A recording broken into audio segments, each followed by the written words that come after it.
मंगवाते हैं लोग, है ना, जो अर्थ की वेदर क्या है, क्या बोलते हैं, अर्थ में जो अर्थक्वेक आएंगे उनके बारे में जो प्री इंफॉर्मेशन होती है, वो सब अर्थ ऑब्जर्वेशन सैटेलाइट से मिलती है। फिर साइंटिफिक स्पेसक्राफ्ट लाइक चंद्रयान वगैरह हो गया, ये सब साइंटिफिक इसी पर्पज से भेजे जा रहे हैं। फिर नेविगेशन में मतलब जो है आपका एक इंडिया का भी उसका नेविगेशन सिस्टम है, मैपल। पता है? पता है कि नहीं पता? है ना, गूगल पे प्ले स्टोर पे जाओगे, मैपल डॉट खोलोगे तो वहां से आप जो है इनके जो खुद के सैटेलाइट्स हैं उनका सारा जो है डेटा होता है उससे। जैसे क्या होता है ना, गूगल कभी कभी बहुत सारी चीजें गलत ही रास्ता दिखा देता है, तो in that case this satellites are use, मतलब ये जो मैपल है सॉफ्टवेयर वो यूज करिए, क्योंकि वो इन लोकल सैटेलाइट्स का यूज करता है, सैटेलाइट्स। फिर एक्सपेरिमेंटल सैटेलाइट्स, ठीक है। A host of small satellites mainly for experimental purposes, जैसा भी सुना हो, कलाम सैट के बारे में सुना होगा, स्वयं के बारे में सुना होगा।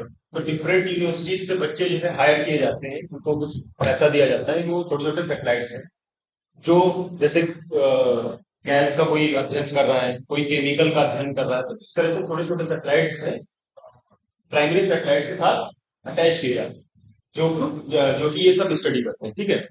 अब क्या है, स्मॉल सैटेलाइट्स में जैसे 500 केजी का जो क्लास होता है, देखो अभी तक देखो जो हैवीएस्ट है सैटेलाइट, उसमें मतलब कई हजार किलोग्राम वेट होता है, लेकिन अगर उसको हम 500 केजी या 200 केजी या 100 केजी में लिमिट कर दें तो स्मॉल सैटेलाइट हो जाएगा। और एक हो गया बहुत ही स्मॉल, इसको जो है एक्सपेरिमेंटल सैटेलाइट और स्टूडेंट सैटेलाइट भी बोल सकते हैं, जो कि स्टूडेंट लोग बनाते हैं। देखा होगा छोटा सा, अभी शार्क टैंक में एक बच्चा आया था अपना सैटेलाइट लेके, देखा किसी ने एपिसोड में? एक छोटा बच्चा जो है आया था अपना सैटेलाइट लेके, I think he was from Tamil Nadu, और वो जो है इसका नाम कलाम सैट रखा हुआ था, और बता रहा था कि ये चीजें से ऑब्जर्व कर सकता है, जो हार्मफुल गैसेस है उनका पता कर सकता है, ठीक है। आप देखो क्या है ना, इसमें बेसिक सा डिटेल देखो क्या होता है, इंडियन जैसे ये जो है इनसैट ए, या इनसैट ए सबसे पहले भेजा था, तो कम्युनिकेशन सैटेलाइट की कैटेगरी में ये हो गया। फिर इसमें 43 फ्रॉम इंडिया टिल नाउ, है ना, 43 जो है भेज आ चुके हैं कम्युनिकेशन सैटेलाइट। और ये बेसिकली जियो स्टेशनरी ऑर्बिट में ही है।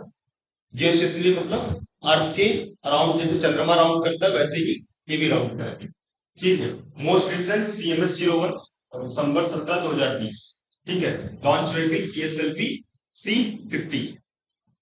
तो इस तरह से देखो सब आपका, जैसे कम्युनिकेशन पे जाके हाथ क्लिक करोगे ना तो ये सब खुल जाएगा। फिर जब इसमें अर्थ ऑब्जर्वेशन सैटेलाइट खोलोगे तो इसके सारे डिटेल्स मिल जाएंगे, ठीक है। तो ये थोड़ा सा बेसिक चीज है जो आपको आप साइट पे जाके ये खुद देख सकते हो, और इसके जो क्वेश्चंस हैं हम लोग कोशिश करेंगे कि वो भी करें, है ना।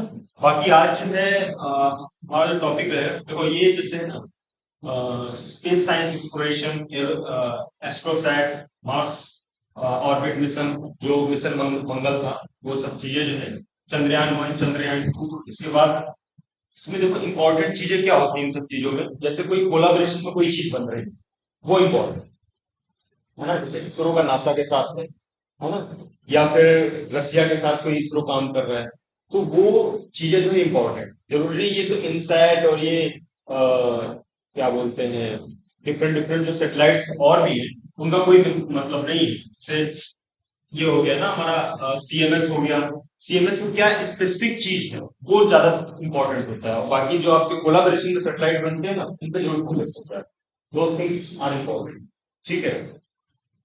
आप देखो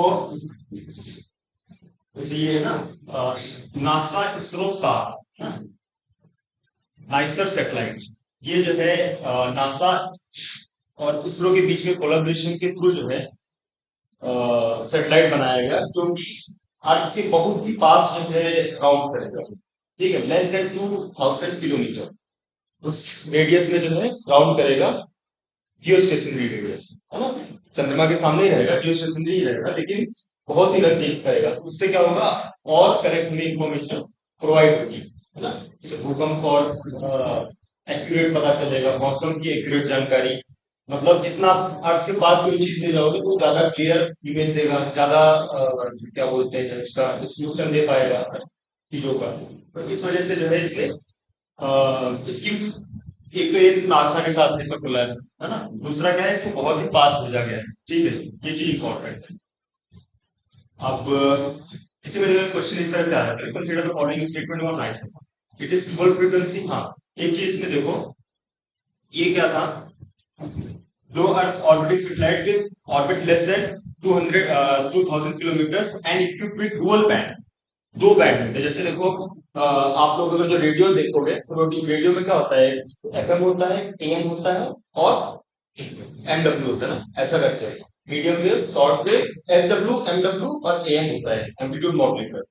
ठीक है, तो ये सब क्या है, बेसिकली फ्रीक्वेंसी स्पैन होता है। हम जैसे ये हो गया ना एस बैंड, एस बैंड में कुछ बैंड का मतलब कुछ पट्टी है, इसमें जो है आपका पर्टिकुलर फ्रीक्वेंसी रेंज है ना, मतलब जैसे 1 हर्ट्ज, 2 हर्ट्ज फ्रीक्वेंसी समझते हो, है ना, मतलब कितने ऑसिलेशन हो रहे हैं वेव को, उसको फ्रीक्वेंसी बोलते हैं, नंबर ऑफ ऑसिलेशन पर सेकंड। तो एस बैंड का कुछ बैंड दे दिया कि 1 हर्ट्ज से लेके 500 हर्ट्ज एस बैंड। इस तरह से एल बैंड दे दिया कि ये इस रेंज में अगर जो कोई क्या बोलते हैं, कोई इंसिडेंट होता है तो उसको ये रिकॉर्ड करेगा इन दोनों रेंज, है ना। तो इस वजह से इसमें दो बैंड लगे हुए हैं, एस बैंड और एल बैंड। जो एल बैंड है वो नासा के द्वारा डेवलप किया गया है, जो एस बैंड है that is developed by ISRO. ठीक है, और ये इसकी सबसे खास बात ये है कि ये मतलब खराब मौसम में भी जानकारी देता है। और इन सीटू का मतलब ये होता है जैसे कोई घटना हो रही है तो उसको भी रिकॉर्ड करता रहता है। एक होता है कि ऑफ सीटू और एक होता है इन सीटू। इन सीटू का मतलब ये होता है कोई घटना हो रही है ना, तो आप उसको देख तुरंत जो है ऑब्जर्व भी कर रहे हो और उसकी इन्फॉर्मेशन दूसरों को तक भेज रहे हो। हाँ, जैसे आपने कोई लड़ाई देखी तो आप बता रहे हो भाई ये लड़ाई करी, ये इसको मार रहा है, तो उसको आप देख के बता रहे हो। और एक होता है कि आपने देख लिया उसके बाद आप मनगढ़ंत खुद के कुछ बता दो, वो मतलब उसको बोलेंगे ऑफ सीटू थ्योरी। ठीक है, इन सीटू मतलब तुरंत के तुरंत इन्फॉर्मेशन जो है बेस सेट, बेस क्या बोलते हैं, जो आप जैसे बेस इसरो हो गया, तुरंत जो है इसरो में ही इन्फॉर्मेशन भेजने। तो इसके एक दो क्वेश्चन आया था, consider the following statement about NISAR, it is a dual frequency imaging satellite design jointly by ISRO and NASA. So that is fine, है ना। एस्ट्रोसैट, एस्ट्रोसैट मतलब एस्ट्रोलॉजिकल सैटेलाइट। ठीक है, बात build indigenously by ISRO is also multi-frequency imaging satellite. Obviously, his S band और है ना क्या था L बैंड, है ना। तो दोनों जो है बैंड थे, तो इसी वजह से इसको क्या बोलेंगे, इसमें दोनों ऑप्शंस करेक्ट है। आप देखो इसी में जो है ना, अब नेविगेशन सैटेलाइट जैसे देखो, ये नेविगेशन है तो इसके बारे में थोड़ा सा ऐसे कौन कौन से सैटेलाइट आते हैं थोड़ा देख लो, है ना। गगन का काम क्या है, एसडीएस क्या होता है, ये सब चीजें जो है आप साइट पे जाके, क्योंकि बहुत बड़ी वो है, खुद एक बार देखोगे तो अच्छा रहेगा। और इतना ज्यादा इससे क्वेश्चन नहीं आते, अभी जो क्वेश्चन आए हैं वो इस टॉपिक से है, ब्लैक होल्स, है ना। मैंने कम से कम 10 से 12 क्वेश्चन थे और कंटिन्यूसली जो है वो आई है। ठीक है, तो अभी इसको देखते हैं।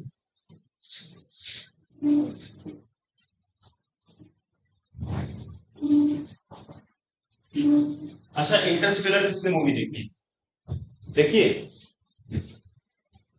इंटरस्टेलर 2014 में एक मूवी रिलीज हुई थी इंटरस्टेलर। ठीक है, क्रिस्टोफर नोलन इसका जो है डायरेक्टर था, and it was based on this concept black holes. उसमें क्या था, एक उसका हीरो था, उसका नाम था ऊपर करके नाम था, ऊपर। तो वो जो है एक्वा प्लैनेट था, उस पे गए। ठीक है, और वो एक्वा प्लैनेट जो है आपका गार्गेन डुआ करके एक ब्लैक होल था इसके पास। तो वो लोग जो है मतलब जब वहां पे पहुंचे तो उनका टाइम जो है स्लो रन होता है। इसी कॉन्सेप्ट पूरा एक मूवी बना हुआ है। ठीक है, तो बेसिकली देखो ऐसे इस तरह से था पूरा, मूवी देखोगे ना, बहुत अच्छी मूवी देखनी चाहिए, एक बार देखोगे तो पूरे कॉन्सेप्ट क्लियर हो जाएगी। हाँ, इंटरस्टेलर। ठीक है, टाइम पास के लिए देख सकते हो, अगर जो वेब सीरीज देखो तो you can go for this. ठीक है ना। तो पहले तो भाई ये पता होना चाहिए ब्लैक होल है क्या। देखो 1800 अगर जो सदी की बात करें तो 19वीं सदी की बात करें तो 19वीं से मतलब 1800 से लेकर 1900 के बीच का वो पीरियड है। तो वहां पे क्या था, किसी तरह का एक कॉन्सेप्ट ब्लैक होल, कोई कुछ नहीं आता ब्लैक होल एग्जिस्ट करता है कि नहीं करता है, नोबडी नोस। फिर क्या हुआ, अल्बर्ट आइंस्टीन आए, है ना। उन्होंने क्या किया, तो रिलेटिविटी पढ़ी होगी, थोड़ा बहुत जानते होंगे, स्पेशल थ्योरी ऑफ रिलेटिविटी और एक जनरल थ्योरी ऑफ रिलेटिविटी। तो आइंस्टीन ने 1905 में क्या दिया हमारा स्पेशल थ्योरी ऑफ रिलेटिविटी। उसने क्या बोला कि अगर जो सपोज दो जुड़ा भाई है ना, दोनों की एज सेम है अप्रोक्सीमेटली, है ना, और एक को जो है हमने स्पेस क्राफ्ट में बिठा दिया, ठीक है, और उसको जो है वो दिया स्पेस में विद स्पीड ऑफ, मतलब जो उसकी वेलोसिटी होगी वो कंपेरेबल होगी स्पीड ऑफ लाइट, ठीक है। तो जब वो स्पेस में गया तो उसका टाइम जो है वो स्लो रन कर, है ना। फिर वहां से जब वो आएगा तो वो तो थोड़ा ही बड़ा होगा और उसका जो भाई होगा जुड़ा हुआ था वो काफी जाएगा। तो ये चीजें देखो, अभी अगर जो आप बोलो कि मैं बाइक में जा रहा हूँ, ठीक है, तो मेरे साथ टाइम डायलेशन होगा, तो वो नहीं होगा। वो क्यों नहीं होगा, क्योंकि देखो,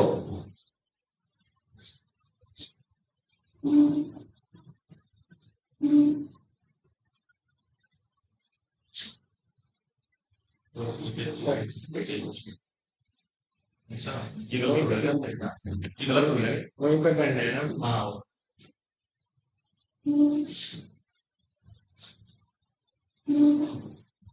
चलिए, तो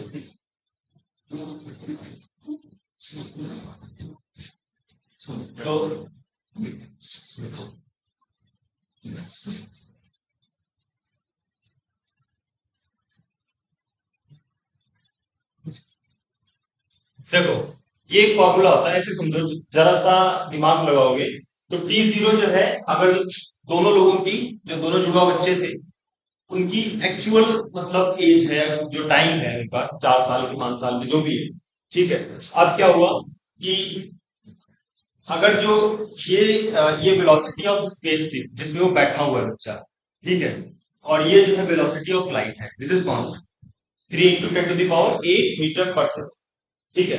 अब जब इसमें बच्चा बैठा हुआ है बहुत तेजी से गया, ठीक है, तो अब क्या होगा, इसकी कुछ वैल्यू आएगी। अब ये जो ऊपर जाएगा तो एक तरीके से क्या होगा, जो पी है आपका वो बहुत ज्यादा मतलब कम आएगा as compare to T zero, मतलब थोड़ा सा जो है उसमें, जैसे टी जीरो है तो टी, जैसे टी जीरो 5 साल है ना, और ये हम निकालेंगे टी, फिर 5 दशमलव कुछ आएगा, और उसके लिए क्या हो जाएगा, जो यहाँ पे बंदा बैठा हुआ है उसके हो सकता है 13 14 साल का होगा, है ना, तो वहां पे वो 5 6 महीने बड़ा हुआ और ये जो है 10 का होगा, ठीक है। लेकिन ये जनरल, अभी अगर जो हम बोले कि मोटरसाइकिल में जाएंगे तो टाइम डायरेक्शन हो जाएगा, तो नहीं होगा, क्योंकि वी बहुत छोटा है। आप कितनी स्पीड से चले जाओगे, 40 किलोमीटर पर क्या बोलते हैं, 40 किलोमीटर प्रति घंटा, या 100 किलोमीटर प्रति घंटा, 200 किलोमीटर प्रति घंटा, या 600 किलोमीटर प्रति घंटा जाते हो बाई एरोप्लेन, तब भी स्पीड ऑफ लाइट कंपेरेबली बहुत ही कम, तो उतना ज्यादा टाइम डायलेशन नहीं है, ठीक है। तो जनरल केसेस में नहीं है। तो कहने का मतलब क्या है, और ठीक है। सो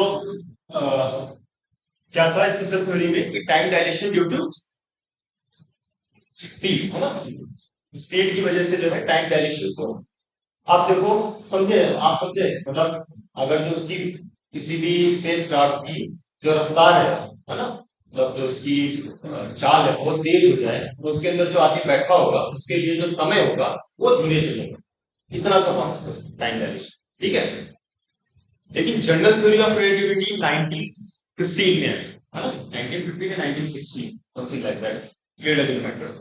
तो इसमें क्या था, जो टाइम डायलेशन था वो ग्रेविटी की वजह से, ठीक है। तो इसमें क्या माना आइंस्टीन ने,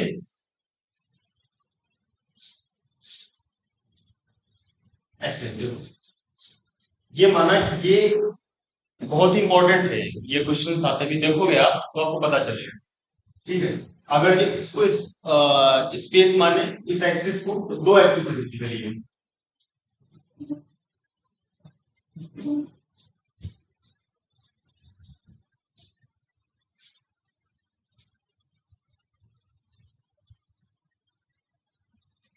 this is space and this is time.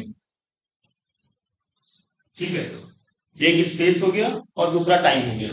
तो स्पेस टाइम फैब्रिक हो गया, कपड़ा, है ना। कपड़े में एक धागा उधर जा रहा है, एक धागा इधर जा रहा है, फिर एक धागा इधर गया, फिर दूसरा धागा इधर गया, तो एक कपड़ा बन रहा है। ठीक है। अब जैसे छन्नी होती है ना, छन्नी का एक अगर जो आप एक नॉर्मल सा कपड़ा ले लो, है ना, एक दो कोने पे आप पकड़ो, दूसरे कोने पे किसी दूसरे को पकड़ा दो, ऐसे पकड़ रखना है, तो उसमें कोई हैवी चीज डालोगे तो क्या होगा, वो दबेगा। इसी तरह से यहाँ भी ये जो फैब्रिक होगा, ठीक है, वो क्या होगा, जैसे अर्थ है, अर्थ को भी हम स्पेस टाइम फैब्रिक में माने, तो अर्थ क्या होगा, एक तरीके से दबाव डालेगा उस फैब्रिक, तो फैब्रिक जो है दब जाएगा। अब जैसे ये फैब्रिक में जो दबाव होता है वो बढ़ेगा ऑब्जेक्ट की मास। अगर जो इसी जगह पे सन रखते हैं तो क्या होगा, ज्यादा फैब्रिक नीचे जाएगा, है ना, समझे। जितना ज्यादा हैवी होगा मटेरियल, उतना ज्यादा कपड़ा नीचे की तरफ झुकेगा। ठीक है। अगर जो आपका बहुत ही जैसे एक प्लास्टिक का बॉल डाल दो बीच में, तो थोड़ा सा कपड़े को जो है, तने हुए कपड़े को थोड़ा सा दबाएगा, लेकिन वही बॉल आप जैसे मेटल की डाल दो पूरा झुका दो, तो स्पेस टाइम जो कर्व है वो मोर बेंड होगा in case of heavy objects. ठीक है, एकदम समझेंगे ये चीज, समझे, फाइन। ठीक है, तो ये जो है बेसिकली बेंड होता है। अब क्या होगा, अब देखो, जब ये बेंडिंग बहुत ज्यादा हो जाएगी तो ये क्या होगा, अब एक चीज देखो यहां पे,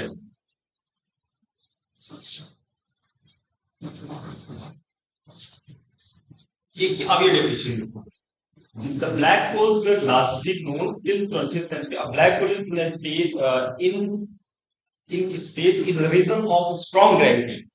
जब ये जो है ऐसे बेंडिंग होगा, बहुत ज्यादा बेंडिंग हो जाए, कोई ऑब्जेक्ट आएगा वो धड़ाम से नीचे चला जाएगा। ऑलरेडी जो, मान लो आपने जो है मेटल का बॉल डाल दिया, और एक एक एक कपड़ा पकड़ा, उसमें जो है आप प्लास्टिक का बॉल रखो और दूसरे कपड़े में मेटल का बॉल रखो। ठीक है। अब क्या है, जो मेटल वाला बॉल था उसमें कोई ऑब्जेक्ट डालोगे तो तार से नीचे जाएगा। ठीक है। लेकिन जो प्लास्टिक वाला बॉल था उसमें बहुत ही स्लोली नीचे जाएगा। ठीक है। तो अब क्या होगा, black hole in space is the region of strong gravity. Strong gravity is because of strong heavy mass. ठीक है। Strong black hole in space is the region of strong gravity that even the light can not escape from, है ना। अगर जो उस particular point पे light भी डाले तब भी पूरी की पूरी लाइट एब्जॉर्ब, इतना स्ट्रॉन्ग है। जैसे यहाँ पे मान लो यहाँ पे ब्लैक होल हो जाए कहीं, महाराष्ट्र के बीच में कहीं जो है ब्लैक होल एग्जिस्ट कर जाए, तो उस जगह सारी लाइट एब्जॉर्ब हो जाएगी, उस जगह अंधेरा, है ना। तो इस तरह से समझो, लेकिन वो चीज एक्चुअल में फिजिबल नहीं है ना। और ये बेसिकली एक थ्योरी थी काफी दिन तक, बट 1960 या 62 के आसपास जो है पहली बार इस चीज को अखबार में छापा गया, फिर जो है साइंटिफिकली इसको देखा गया, है ना। 2019 में पहली जो है ब्लैक होल की फोटो आई, है ना, वो आगे बात करेंगे उसकी। तो अभी देखो, अब बात करते हैं हम लोग, तो ये समझे स्पेशल थ्योरी ऑफ रिलेटिविटी और जनरल थ्योरी ऑफ रिलेटिविटी में क्या है। स्पेशल थ्योरी ऑफ रिलेटिविटी में जो टाइम डायलेशन होगा वो स्पीड की वजह से होगा, और जो जनरल थ्योरी ऑफ रिलेटिविटी है वहां पे जो टाइम डायलेशन होगा that will be because of gravity. Fine, समझ रहे, मुझे भी अच्छा लग रहा है। ठीक है। So more will be the time delay, more will be the gravity. समझे, समझे, जैसे उसमें स्पीड ज्यादा थी तो वहां टाइम डायलेशन ज्यादा हो, जितनी ज्यादा स्पीड जितना उतना टाइम डायलेशन। अब यहाँ क्या है, जितना ज्यादा ग्रेविटी उतना ज्यादा टाइम। तो ये दो चीजें जो है बहुत इंपॉर्टेंट है, और जो ब्लैक होल्स है that is completely based on this, है ना, general theory of relativity that is because of gravity. ठीक है। अब हम आगे आते हैं, देखो ग्रेविटेशनल वेव्स क्या होती है। देखो, जैसे ब्लैक, जैसे ये ऑब्जेक्ट है यहाँ पे ऐसे रखा हुआ है, ठीक है, इसे फैब्रिक को प्रेस किया। अब ऐसे ही बहुत सारे जो है गैलेक्सीज होंगी, या जो है स्टार्स होंगे, सॉरी स्टार्स होंगे, जो जो पर्टिकुलरली फैब्रिक को प्रेस करेंगे, है ना। मान लो एक ये स्टार है ना, प्लेनेट है ऐसे मान लिया, क्योंकि अर्थ बना, मान लो सन इसने फैब्रिक को कुछ प्रेस किया, इसके बाद कोई बगल में इससे है प्लैनेट, वो भी प्रेस कर रहा है, तो यहाँ पे क्या है, एक ऐसे वेव बनी, फिर दूसरा प्लैनेट प्रेस करेगा, वैसे बन गया नीचे, ये ऐसे।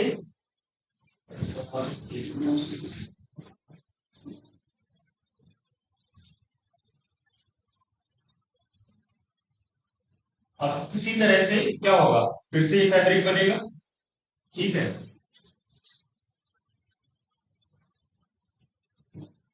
अब इसमें कोई दूसरा प्लैनेट आके बैठ गया, उसने भी इस फैब्रिक को दबाया, ठीक है, फिर और यहाँ फैब्रिक दब गया, तो क्या हुआ, ऐसे वेव बनी यहाँ पे, फिर जो है फिर ऐसे जाके वेव बनी। तो ये क्या कर रहा है, gravitational waves are caused by superposition of two black holes about at about 1 to 4 billion light years। ठीक है, मतलब कुछ क्या बहुत ज्यादा दूरी है, देखो ना 1.4 1 से 4 बिलियन लाइट ईयर दूर अगर दो ब्लैक होल है, ठीक है, तो उनके थ्रू जो वेव्स फॉर्म होती है that is basically gravitational waves, ठीक है, समझे। मतलब दो प्लैनेट हैं या दो स्टार्स हैं, इससे दोनों स्टार्स ने आपस में क्या बोलते हैं, दोनों स्टार्स ने आपके स्पेस टाइम कर्व को प्रेस किया, तो एक इधर बना और एक ऐसे करके इधर ही मिल गया, ठीक है। तो क्या होगा, एक वेव फॉर्म हो रही है ऐसे, फिर ऐसे, है ना। तो इस जायंट वेव को बोलते हैं ग्रेविटेशनल। जायंट इसलिए बोल रहा हूँ क्योंकि वो कितना दूर है, वन पॉइंट वन वन एक से लेके 4 बिलियन लाइट ईयर दूर बन रहे हैं दोनों बस, है ना। देखो एक यहां बना, एक बहुत दूर बना, ठीक है, तो ये क्या होगा, ऐसे फिर ऐसे, फिर बहुत दूर का, फिर ऐसे, फिर ग्रेविटेशनल वेव फॉर्म। आप देखो क्या है, इनको ऑब्जर्व करने के लिए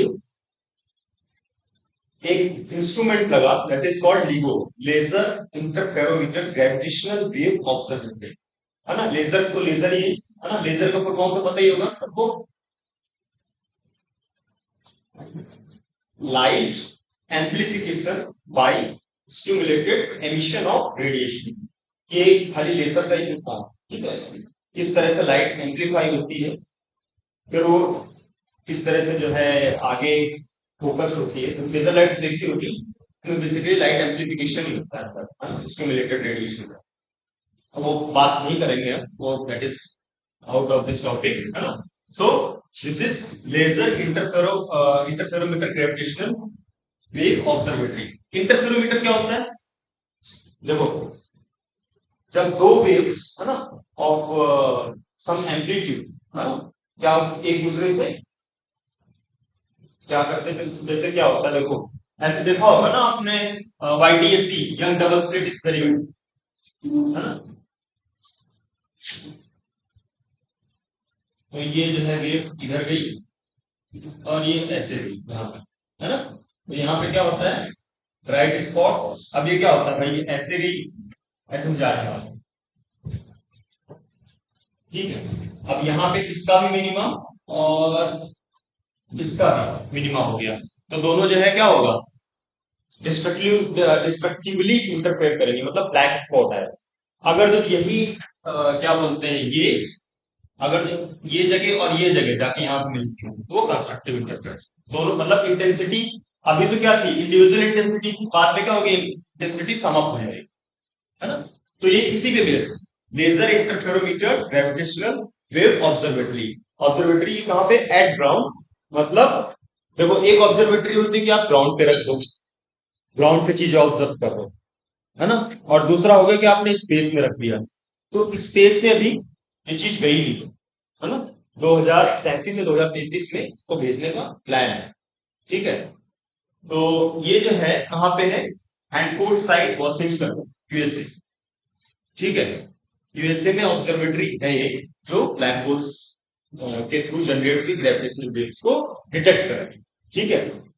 और it is a large scale physics experiment and observatory designed to detect cosmic gravitational waves, cosmic gravitational waves, yeah, ठीक है, and should develop gravitational wave observation as astronomical tool, ठीक है। मतलब ये बस इतना सा याद कर लो, it is basically a tool to detect gravitational wave and it is situated at ground, this is important, ठीक है।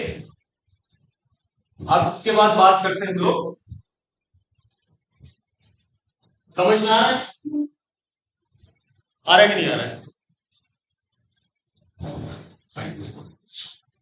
अब बात करते हैं लीसा। ठीक है, ये 2037 में जो है प्लान है, मतलब इसको जो हम लोग सिचुएट करेंगे इन स्पेस, स्पेस में रखेंगे। और it is basically again interferometer. ये फिर से इंटरफेरोमीटर है जो लाइट की इंटेंसिटी कितनी ज्यादा ब्लैक होल से रिफ्रैक्ट हुई है, रिफ्लेक्ट हुई, उसको डिटेक्ट करेगा। ठीक है, एक्चुअली रिफ्रैक्ट रिफ्रैक्ट भी कर सकते, रिफ्लेक्ट तो क्या ही करेगा क्योंकि सब कुछ कंट्रोल ही हो जाता है ना, तो अंदर ही जा सकता है।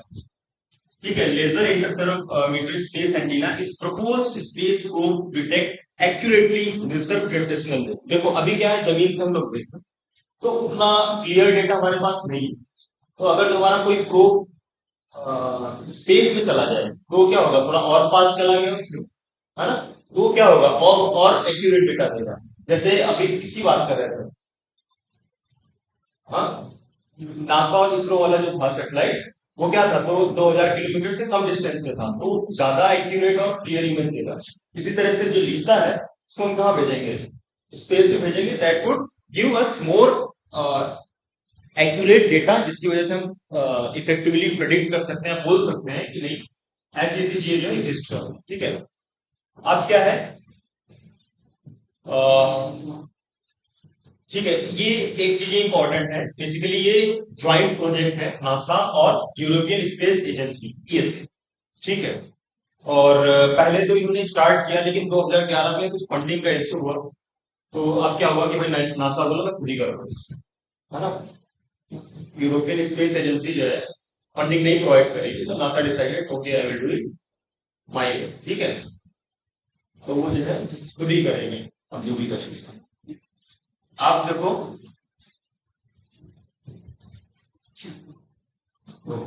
चलेगा, ठीक है। अब इस एक्सपेरिमेंट की खास बात क्या है, so this experiment will employ a trio of spacecraft, मतलब 3 स्पेसक्राफ्ट होंगे, है ना, flying in the formation in the shape of equilateral triangle. मतलब देखो, एक यहां घूम रहा है, एक यहां घूमेगा, एक यहां। ठीक है, इक्विलैटरल ट्रायंगल मतलब तीनों एक दूसरे से समान दूरी पे होते हैं। अभी ये इक्विलैटरल को हिंदी में क्या बोलते हैं, समबाहु बोलते हैं, है ना, समबाहु बोलते हैं ना, राइट। तो ये क्या करेंगे, एक तरीके से समबाहु त्रिभुज बनाएंगे। तो अब देखो इसका फायदा क्या हो रहा है कि डिफरेंट डिफरेंट एंगल से जो है इमेज की जा रही है।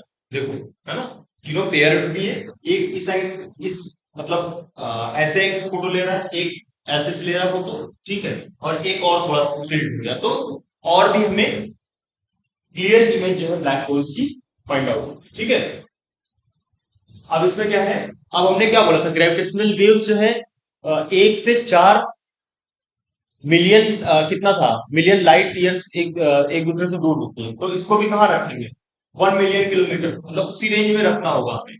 ये सेटेलाइट्स जो है ना, इनको एक दूसरे से 1 मिलियन किलोमीटर के अराउंड रखना होगा। ठीक है, जिससे कि ये क्या बोलते हैं, क्लियर इमेज हमें दे सके, है ना? और डिफरेंट डिफरेंट एंगल पे इसलिए रखा है कि रेडी इमेज काइंड ऑफ दे सके। ठीक है, ठीक है। अब आते हैं हम लोग,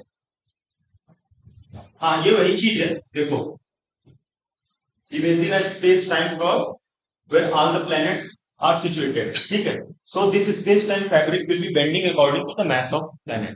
Exactly that I told you, है ना, मैंने वही चीज बताया, जितना ज्यादा भार होगा उतना ज्यादा आपका स्पेस टाइम जो कपड़ा है कर्व करेगा। ठीक है, due to this there will be delay in time. अगर जो ज्यादा बेंडिंग है तो ज्यादा डिले, कम बेंडिंग है तो कम डिले।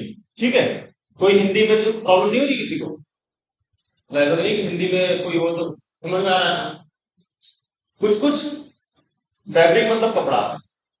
ठीक है, तो अगर जो सामान हल्का है आपका, जो है जितना होगा उतना नीचे रख जाएगा, हाँ अगर कम होगा उतना कम होगा, हाँ अगर सामान के तो सामान दबाव, समान दबाव पड़ेगा ना, ये समझ में आ गया ना। तो अगर जो भारी भारी वस्तु है तो क्या करेंगे, ज्यादा दबाव डालेगी कपड़े पे, कपड़ा और नीचे गया तो उससे क्या होगा, अगर तो देखो ज्यादा क्लिक हो गया तो आप ऐसे उसमें एक छोटा सा कांच का बॉल लो और उसको डालो, एकदम कांच से उठ जाएगा, ठीक है। लेकिन अगर तो वही कम कर्व है तो वो ऐसे ऐसे राउंड करके नीचे पहुंचेगा, सोल्ड करके, है ना, रोटेट करके मतलब डायरेक्टली नहीं जाएगा, रोटेट करते करते चलेगा, ठीक है। तो वहां पे ग्रेविटेशनल इफेक्ट कम होगा। अब देखो क्या है, heat sound light can also be attracted due to this gravitation. भाई जिस तरह से आपका ऑब्जेक्ट अट्रैक्ट हो रहा है उसी तरह से लाइट के अगर बहुत ज्यादा ग्रेविटी है तो जो लाइट है वो भी एब्जॉर्ब हो जाएगी, साउंड वेव्स होंगी वो भी उसी क्या बोलते हैं जो होल बनेगा, है ना, उसमें एब्जॉर्ब हो जाएंगे और लाइट भी होगा, तो सारी चीजें जो अपनी तरफ सोख लेगा, है ना, कुछ बाहर ही नहीं आएगा। ब्लैक होल, हाँ ब्लैक, ब्लैक होल एक ऐसा जो है, हाँ उस कार्य कैसे हैं कि वे बाहर प्रकाश करते हैं, हाँ ब्लैक होल ऊपर उठता है अपने केंद्र की ओर, बस वो आए ये सब ब्लैक होल जी, समझ गए ना, ऊपर बढ़िया ठीक है।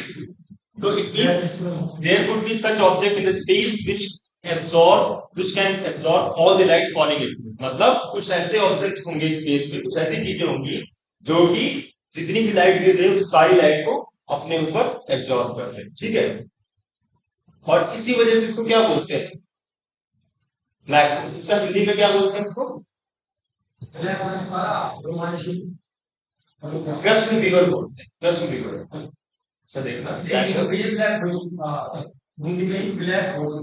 हिंदी, क्योंकि इंग्लिश आसान है ना, इसी वजह से हिंदी में इसको ब्लैक होल कर दिया, लेकिन अगर हिंदी में देखो तो कृष्ण बीबर बोल देखना, ये बोलते हो ठीक है। पर समझ जाओ कि ब्लैक होल ही है, ठीक है। ओके अच्छा ये किससे है, बोलो, ये आ गया, ये ऊर्जा जो है उसका युवा को ऊपर निकलती है, ऊर्जा ऊपर की ओर निकलती है, मतलब जैसे आग जलाओ, हाँ कार्बन ऊपर जाता है, कार्बन डिस्पोज होता है, ऊर्जा में तापो धूप में तापो सूर्य की ओर जाओ, क्या मतलब अगर हम आगे आगे तो ऊपर की ओर जाएंगे तो ताप है तो प्रकाश की, लेकिन धूप में ताप है प्रकाश है, इसी धूप में ऊपर जल रही है ना धूप, तो ऊपर सोर्स देखो ना कितना ज्यादा बड़ा है, इतनी इंटेंसिटी से आप ओजोन लेयर देखते हो, ओजोन लेयर है उसका काम क्या है, जो हार्मफुल रेडिएशन है उसको जो है एब्जॉर्ब कर लेता है, तो ये इतनी इंटेंस है इसको नीचे आना ही पड़ता है। आप अगर देखो टॉर्च जलाओ, टॉर्च जलाओगे तो वो भी नीचे ही आएगी, ऐसा थोड़ा टॉर्च जलाओगे तो ऊपर चली जाएगी, ऐसा तो नहीं होता ना कि टॉर्च आप नीचे को जलाओ तो नीचे ही आएगी ना, और इसमें नहीं लाइट ऊपर बेंड हो जाए, वो जिस डायरेक्शन में आप फोकस करोगे उसी डायरेक्शन में जाओ। तो अब जैसे ये हीट फ्लो है, सन है उसकी, ये सोचो उसमें कितनी ज्यादा एनर्जी है ना, ये बस बस रहता वो बोला क्यों है, ऐसे नहीं कि उसमें लकड़ी जला रखी है, तो उसमें क्या है न्यूक्लियर फ्यूजन होता है ना, आपकी संलयन, है ना, आपकी संलयन होता है तभी जो है टेम्परेचर हाई हो पाता है, ठीक है। सो फाइन, तो speed of light influences the limits of gravity, ठीक है। अगर जो देखो it means we won't feel the effect of gravity instantly, its upper limit is the speed of light, ठीक है। 8 मिनट लगते हैं ना, 8.3 मिनट लगते हैं सन से अर्थ में लाइट आने में, 5 मिनट 8 मिनट 16 सेकंड, ठीक है, सोच के लगभग 16 सेकंड या फिर थोड़ा बहुत और बड़ी, है ना, इतना हो जाता है, 8 पॉइंट की वही है। तो अब देखो क्या है कि भाई अगर जो लाइट गायब हो जाए, मतलब सूर्य अगर जलना बंद कर दे तो हमें, क्योंकि जिस स्पीड से लाइट चलती है उसी इफेक्ट से ग्रेविटी भी प्रभाव डालेगी, तो क्या होगा, लाइट अगर जो एकदम से सूरज में खत्म होगी तो 8 मिनट बाद पता चलेगा कि सूरज की लाइट बल्ब बंद कर दिया ऊपर, है ना। तो ये क्या है, effect of gravity he, effect of gravity की वजह से लाइट नीचे आ रहा है, और अगर जो वही लाइट बंद हो जाए, है ना, तो हमें 8 मिनट बाद पता चलेगा। Gravity is also travels with the speed of light, इसका मतलब यही है, अपर लिमिट जो है ग्रेविटी का स्पीड ऑफ लाइट, समझे, समझ गए, चलो देखो जैसे सूरज होता है ना? तो सूरज में क्या होता है कि जो कोर होता है सूरज के बीच बीचों बीच, वहां क्या होता है, बहुत ज्यादा टेम्परेचर होता है। तो वो टेम्परेचर किस वजह से होता है? नाभिकीय संलयन की वजह से। लेकिन एक चीज है ना, हर चीज की अपनी एक लाइफ है ना? तो कुछ टाइम बाद ऐसा होगा कि सन भी रोशनी देना बंद कर देगा। ऐसा नहीं, मतलब 10 मिलियन ईयर्स के आसपास लगभग जो है सन जो है अपनी रोशनी देना बंद कर देगा। तो इन दैट केस क्या होगा वहां पर? दो देखो फोर्सेस लग रहे हैं, एक है gravity and another one is nuclear energy. ठीक है? सो न्यूक्लियर एनर्जी क्या करती है, जो आप दहकता गोला है वो क्या करेगा, बाहर की तरफ एनर्जी देगा बहुत तेज। लेकिन जो ग्रेविटेशनल इफेक्ट है उसकी वजह से क्या होगा, अंदर की तरफ फोर्स लगेगा सन पर। एक टाइम ऐसा आएगा जब ये पूरी तरीके से न्यूक्लियर फ्यूल खत्म हो जाएगा, है ना? तो सन क्या हो जाएगा, बंद करना बंद कर देगा। तो इन दैट केस क्या होगा, ग्रेविटी पावरफुल हो जाएगी, ग्रेविटी डोमिनेट कर जाएगी। तो तभी क्या हो जाएगा वहां पे, क्रिएशन ऑफ ब्लैक होल। क्योंकि इनसाइड, समझ लो, ग्रेविटी हमेशा इन टुवर्ड्स इन लगती है ना? ऐसे लगेगी ना gravity.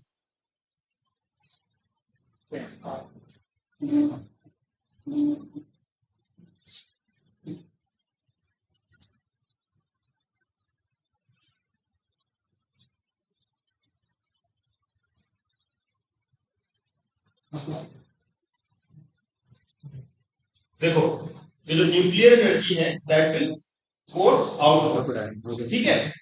It will force outwards. But what happen in case of gravity?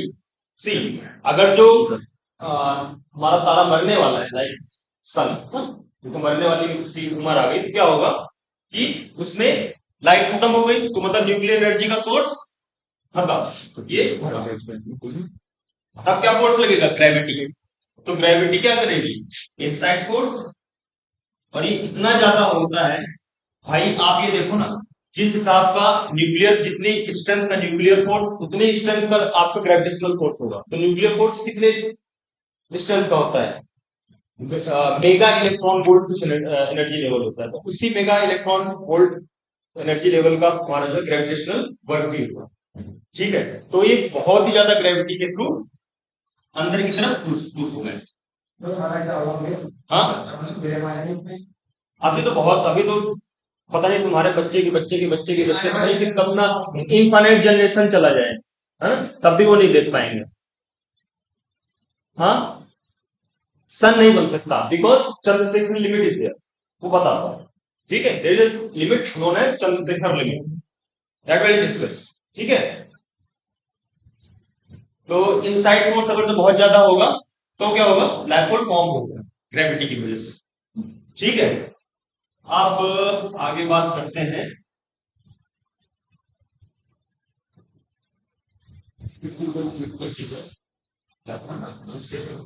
ऊपर वाला, ऊपर ऊपर ये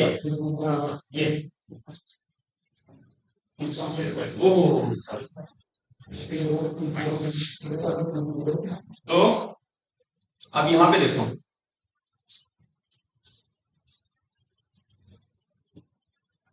स्टेलर नेबुला मतलब कैसे फॉर्म होता है तुम्हारा ब्लैक होल। तो पहले क्या होता है, बहुत सारी गैसेस हैं, है ना? उनके बीच कुछ रिएक्शन हुई, जाइंट रिएक्शंस, बहुत बड़ी बड़ी रिएक्शंस। ठीक है?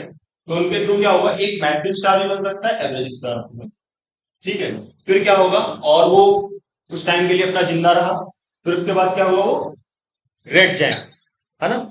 इसी तरह से ये क्या होगा, रेड सुपर जाइंट बड़ा। दानव मतलब ऐसे मत समझो कि दानव इसलिए बोल रहे हैं क्योंकि बहुत बड़े साइज, है ना? तो एवरेज स्टार क्या बनेगा, रेड जाइंट बनेगा, और मैसिव स्टार बनेगा रेड सुपर जाइंट। उसके बाद फिर टूटेगा वो, है ना? फिर बनेगा प्लैनेटरी नेबुला। और ये क्या बनेगा, बहुत तेज जब धमाका होता है तो ये सुपरनोवा बोलते हैं इसको, देखो ना। Supernova is a powerful luminous explosion of star, तारे का बहुत तेजी से फट जाना। ठीक है? Supernova occurs during the last evolutionary stages of massive star. ठीक है? मैसिव स्टार जो था ये बड़ा वाला, इसके थ्रू लास्ट जब स्टेज पे होगा अपने तक धमाका होके एक सुपरनोवा बनेगा। ये छोटा सा जो प्लैनेटरी नेबुला।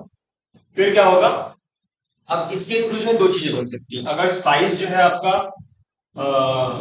एक लिमिट से कम है तो आपका न्यूट्रॉन स्टार बनेगा, और अगर जो लिमिट से ज्यादा है तो ब्लैक समथिंग। अभी देखो ये क्या है, दूसरा केस क्या है, अगर सन देखो एवरेज स्टार है तो वो क्या बनेगा, व्हाइट आउट। ठीक है, अब एक बात करते हैं, ये this is important, Chandrashekhar limit. तो ये बेसिकली थ्योरेटिकल फिजिसिस्ट थे जिन्होंने एक लिमिट दी, तो जो ऐसे ही प्रिडिक्ट कर दिया भाई, है ना। तो इन्होंने क्या प्रिडिक्ट किया कि व्हाइट डॉग, ऐसे मान लो कोई तारा है जिसका मास 1.4 टाइम्स ऑफ सन, है ना, अगर जो इससे ज्यादा है ना, ये क्या होगा, स्टेबल नहीं होगा। अगर जो 1.4 टाइम्स मास ऑफ सन से ज्यादा है पर्टिकुलर तारे का मास, वो स्टेबल नहीं होगा, वो क्या फॉर्म करेगा, या तो न्यूट्रॉन स्टार या फिर ब्लैक। ठीक है, ये चंद्रशेखर लिमिट है। तो केस क्या है इसका, जो ये होता है अपना 1.39 इंटू मास ऑफ सन से कम होना चाहिए, है ना, तब क्या होगा, आपका ब्लैक होल फॉर्म नहीं होगा, ज्यादा हो गया ब्लैक होल फॉर्म होगा। तो सूर्य कर सकता है क्या, नहीं कर सकता ना, क्योंकि वो तो 1.39 टाइम्स मास ऑफ सन है, तो ऑलरेडी वो मास ऑफ सन है, तो बहुत ही छोटा हो गया, तो it will not be able to form this, क्या बोलते हैं, ब्लैक होल। तो अभी आप बोल रहे थे ना ब्लैक होल बनेगा कि नहीं बनेगा, नहीं बन पाएगा, तो परेशान होने की बात नहीं। ठीक है, ओके। सो ये देखो क्वेश्चन है, the maximum mass of white डॉग star is 1.44 times the mass of sun, what is this limit called, है ना, तो this is Chandrasekhar limit, fine. अच्छा, अब देखो types of black hole, so it is of four types, है ना। One is called stellar black hole, छोटा मतलब बहुत जो है, सबसे छोटा देखो ये होता है प्री मॉर्डियल, है ना, प्री मॉर्डियल ब्लैक होल, जिसका जो है साइज एटम के बराबर होता है, लेकिन ये बहुत ही हैवी होता है, मतलब थ्योरेटिकली है, हमने कभी इसको देखा है, प्रेडिक्ट करके कि हाँ ऐसे होता है, कुछ कुछ चीजें मान लो। ठीक है, इसके बाद सुपर मैसिव क्या होता है, very big and mass is 1 million times of the mass of the, सोचो 1.44 into mass of sun was the Chandrasekhar limit, और ये क्या बोल रहा है 1 मिलियन टाइम्स, 1 मिलियन गुना जो है बड़ा है सन से, तो ऑब्वियसली इसको क्या बोलेंगे, super mass, this is not simple black. ठीक है, अब एक दूसरा क्या है,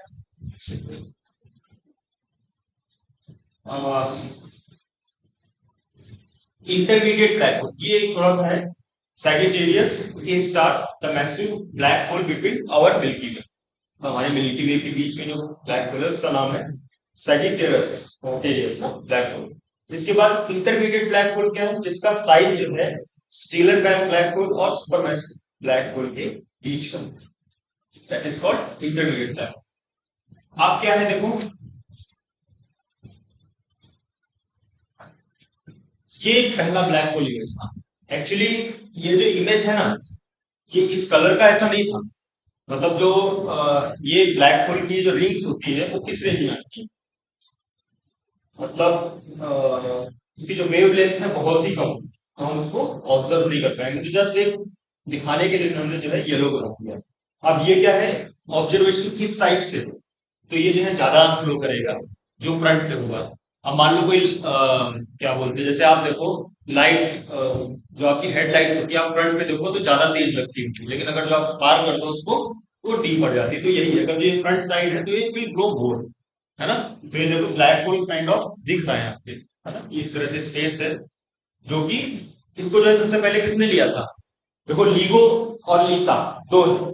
तो लीगो तो अर्थ पे है ना, और वो ऑलरेडी है, तो इमेज कौन ले पाएगा, लीगो ही लेगा, तो लीगो ने जो है लिया, ठीक है। और इसके बाद देखो, दीज आर द क्वेश्चंस,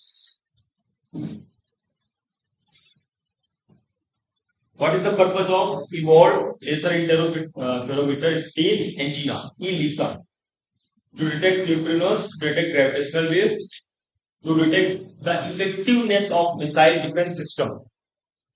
क्या होगा आंसर इसका, है ना, B, fine. The experiment will employ a trio of spacecraft flying in formation in the shape of equilateral triangle, ठीक है, that has sides 1 million kilometer long with laser shining between the craft। क्या था, बताया था ना, 3 कक्षाओं में जो है अलग अलग स्पेस क्राफ्ट रखे होंगे, है ना, फिर क्या था, ऐसा ही था ना, ठीक है, इवॉल्व परीक्षा। इसके बाद which of the following holds true for a black hole? Light cannot escape with its gravitational force. Black hole exert large amount of gravitational force. It is free stage of star। Black hole is formed from supernova। देखो A B D तीनों सही है, option जो है ना, मतलब multi वाला था, नीचे जो ये ऑप्शन कट गए हैं, तो it is A B and D, है कि नहीं। और ये pre stage of starting, final stage of star, है ना, so it is C is wrong. समझ रहे हो ना, ठीक है, सी इज रॉन्ग। अब क्या है, which of the following is an object with such a strong gravitational field that light cannot escape from its surface? It is black hole, fine।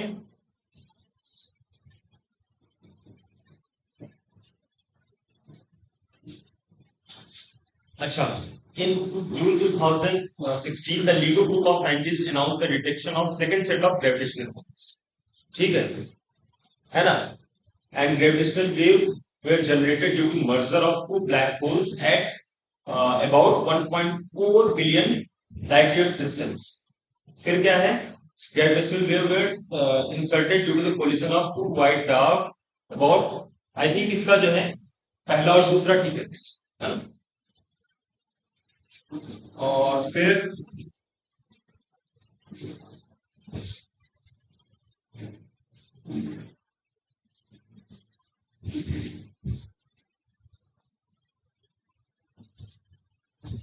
इसका क्या होगा, देखो एक ही चीज को घुमा घुमा के पूछ रहा है, देख रहे हो क्वेश्चंस की पैटर्निंग चेंज हो रही है। Recently scientist observe the merger of giant black holes billions of light years away from अर्थ।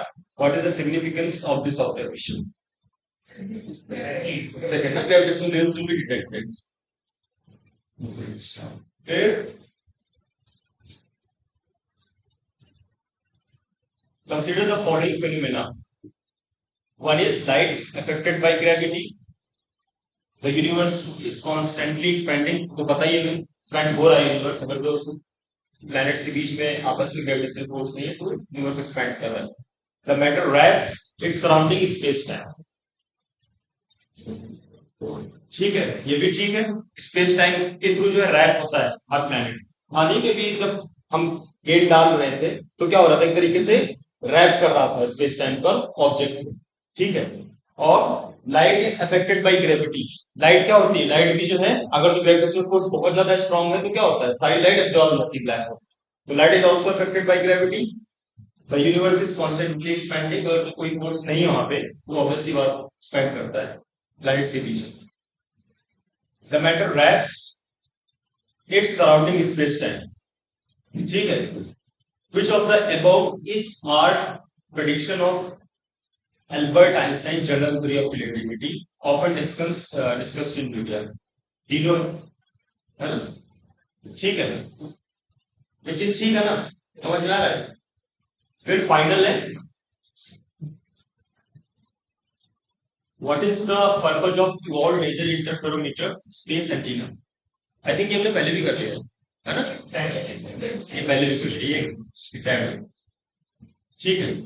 तो सर टेन नंबर 9 की बात एक्सप्लेन करें, क्या टेन नंबर 9 प्लीज 9 ये वाला, हाँ सर आ गए, ठीक है। मैंने उसी को लिखा। तो देखो मैंने क्या बताया था कि जैसे सन है तो क्या होगा, सन के अंदर क्या होता है, न्यूक्लियर फिशन रिएक्शन, नाभिकीय संलयन अभिक्रिया जो है सन के कोर में होती है, जो कि बहुत तेज, जहां पे टेम्परेचर कई कई करोड़ जो है डिग्री सेल्सियस कुछ भी हो ना, कई गुना जो है हम लोग मेजर नहीं कर सकते हैं ऐसे नॉर्मली। उसके लिए भी जो है रेडिएशन थर्मोमीटर लोग यूज करते हैं मेजर करने के लिए। ठीक है। तो अब जब ये होगा न्यूक्लियर फिजन होगा इसमें, तो एक शून्य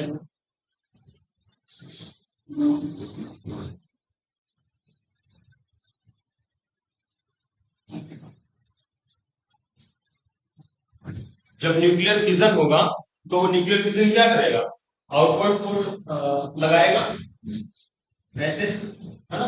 भाई कोई चीज जब जलेगी तो क्या होगी, धमाके की तरह धमाका होना चाहिए वहां पे, मतलब बस्ट होना चाहिए। लेकिन वो क्यों बना हुआ है, बिकॉज ऑफ ग्रेविटेशनल। ठीक है। कोई चीज अगर स्टेबल है ना, तो अकॉर्डिंग टू न्यूटन्स, है ना, एक्शन रिएक्शन, मतलब क्या बोलते हैं उसको, हर एक्शन का एक रिएक्शन होता है ना। तो अगर जो एक फोर्स आउटवर्ड लग रहा है तो एक इनवर्ट फोर्स भी लग रहा है, तभी वो चीज स्टेबल है। जैसे एक हमारा फोन ऐसे रखा हुआ है, तो इसका मतलब क्या है, अगर आप देखोगे तो आप हाथ से ऊपर की तरफ ताकत लगा रहे हो, और ये फोन जो है धीरे की ऊपर नीचे की तरफ ताकत लगा रहा है। अब मैं अगर थोड़ा सा भी हाथ को लूज करूं तो मेरा मोबाइल नीचे जाता है। ठीक है। तो क्या हुआ, फोर्स की डिसबैलेंसिंग होगी। ठीक है। तो यहाँ पे इस केस में क्या है, न्यूक्लियर एनर्जी जो है बाहर की तरफ फोर्स लगा रहा है। ठीक है। तो एक तरीके से ब्लास्ट होने की कोशिश हो रही है, लेकिन उसको क्या करेगा, ग्रेविटी जो है वो अंदर की तरफ लगाएगी ऐसे, लाइक दिस। ठीक है। ठीक है ना, ग्रेविटी अंदर की तरफ, और न्यूक्लियर जो एनर्जी होगी वो बाहर की तरफ लगेगी। अगर दोनों इक्विलिब्रियम में है तो सन गोल रहेगा। बट इन केस कुछ सालों के बाद सन के बारे में नहीं बात करेंगे हम, क्योंकि सन तो बन ही नहीं सकता, है ना, क्योंकि उसका मास जो है चंद्रशेखर लिमिट से कम है। 1.44 times mass of sun, 1.4 times mass of sun. अगर तो इससे बड़ा होगा तब जो है वो या तो न्यूट्रॉन स्टार बनेगा या बनेगा ब्लैक। लेकिन क्योंकि सन का मास तो बहुत ही कम है, तो it can't be a black hole या क्रस्ट रिवर नहीं बन पाएगा। ठीक है। तो अब क्या हुआ, एक कोई स्टार ही मान रहे हैं यहाँ पे। अब उस स्टार में क्या हुआ, कुछ मिलियन साल बाद क्या हुआ कि ये न्यूक्लियर फिजन रिएक्शन जो है बंद हुई। ठीक है ना। तो क्या होगा, जब न्यूक्लियर फिजन रिएक्शन बंद हो जाएगी तो ये जो आउटवर्ड जितने भी फोर्स है ये क्या हो जाएगा, खत्म। इनवर्ट का जितने भी आउटवर्ड फोर्सेस हैं विल डाई, इनवर्ट का ये रहेगा, जितने भी आउटवर्ड सब खत्म हो जाएगा। जब इनवर्ट फोर्स डोमिनेट कर जाएगा तो एक तरीके से ऐसे इस शेप में जो है आकार बनेगा, है ना, जैसे ये नहीं होता है ऐसे, इस तरह से ना, जब अंदर की तरफ फोर्स बहुत लगेगा तो बोलते हैं ना जायंट होल, इमेजिन कर सकते हो, एक्चुअली में बोल जाता है स्पेस होता है वो। ठीक है। तो उस स्पेस में क्या होगा कि हमारी कोई भी चीज जाएगी, because of high gravitational effect it will be completely absorb, बाहर ही नहीं आ पाएगी। ठीक है। तो this is the effect of this gravity, है ना, विच कॉजेस, विच क्या बोलते हैं, birth of this black. Fine. Okay.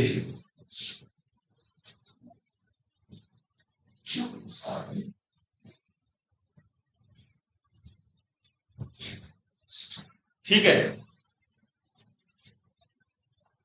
अब कल करते हैं।